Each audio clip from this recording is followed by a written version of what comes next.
Nag-aalala ka ba or kinakabahan ka ba dahil yung partner mo or ang taong minamahal mo ay hindi ka na niya tinatawagan o hindi ka na kinukontak o di kaya ay hindi ka man lang niya maaalala na kausapin ka? Hello mga guys, kumusta kayo? Panibagong araw, panibagong video na naman tayo, and sa araw na ito ay isa na namang video ang aking tuturo sa inyo na simpleng gabay o simpleng pamamaraan na makakatulong sa atin. At bago ang lahat, gusto ko lang mag-disclaimer sa mga taong hindi naniniwala at hindi gusto ang mga kagaya nitong video.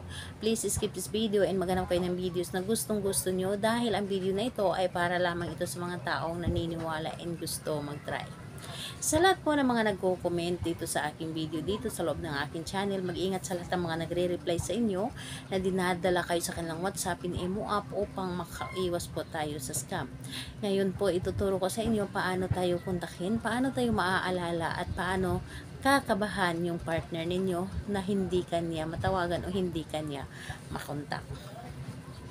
Ito po ay pwedeng gawin sa parehas ang kasarian, babae to babae and lalaki to lalaki. And syempre naman sa ating babae at lalaki na mag-partner.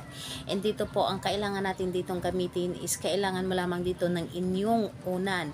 Yung unan mo na lagi mong ginagamit sa pagtulog gabi-gabi. Ito lamang ang ating kakailanganin, and syempre, yung sarili natin higit sa lahat. Dahil kailangan natin dito na i-claim sa ating sarili na gustong-gusto natin itong gawin. Kailangan na buo ang ating loob sa paggawa nito at hindi tayo dapat nagdududa. Dahil itong ating gagawin ngayon ay sobrang napaka-epektibo nito. Ngunit napakasimple lamang at wala tayong ibang gagamitin kundi ang unan lamang natin. And ayun po, sobrang napakadali nitong gawin and napakabilis nitong gumana. Siguro seconds lamang ay gumana kagad nito. So ngayon, kapag ready ka na at sigurado ka na sa iyong sarili and ayun, wala kang mga iniisip na mga problema and sobrang clear po yung isipan ninyo, pwedeng-pwede nyo na itong gawin. So, ang gagawin nyo lamang dito, bago po kayo matulog sa gabi, yung unan po ninyo, bago kayo matulog, ibagsak nyo po ito ng 3 beses. So, pagkabagsak ninyo, halimbawa ay isang bagsak, ay isigaw po ninyo sa inyong isip yung kanyang pangalan at apelyido at sabihin mong hindi ka mapakali hanggat hindi mo ako makakausap o hindi mo ako matatawagan. So, pangalawang beses, bagsak ulit. Tapos pangalan, apelyido, isip lamang, hindi mo na kailangan na bigasin or pwede namang bigasin, pero mas maganda na isip lamang para hindi mahahalata, or halimbawa naman kung meron kang katabing kakwarto. So ayun po, pangalan, apelyido, sasabihin mo is mababalisa ka kung hindi mo ako matatawagan o hindi mo ako makakausap. So 3 beses mo yung ulit-ulitin na pagkabagsak at pagkasabi ang inyong dapat gawin. Pwede mo ito gawin gabi-gabi. Dahil dito, kapag ginawa mo ito, talaga namang yung partner ninyo na ginawa ninyo ay hindi ito makakatulog.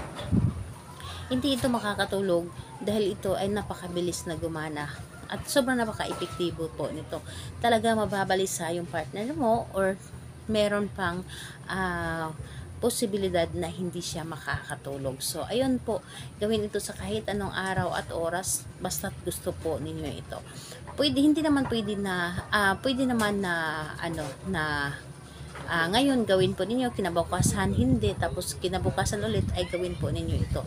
So, ganun lamang. So, ayun po, basta maganda po yung mood ninyo at sobrang gustong-gusto ninyo itong gawin po ninyo ito. Salamat po sa inyo. Bye-bye everyone. God bless us all.